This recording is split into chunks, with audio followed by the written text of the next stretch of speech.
Okay, so everything you get your manual, you get your software, power cables, power supply. So this is the unit itself. Nice, sleek, and portable.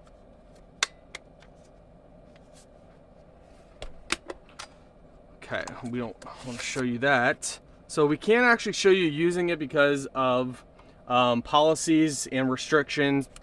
You know, it has too much information when you print something out, so we can't show you. I'm gonna test it off screen probably for a week to give you guys an update, but it just basically prints out. Okay, so I've been using it for about a week now, and I like it.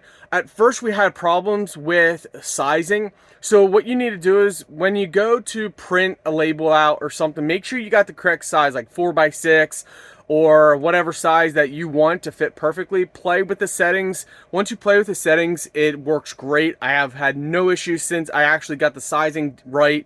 You might have to go under your printer settings, or when you actually click to print a label, there's different settings. That's if it doesn't work right for you. So once, if it doesn't work right, you go through the settings, you shouldn't have any problems after that.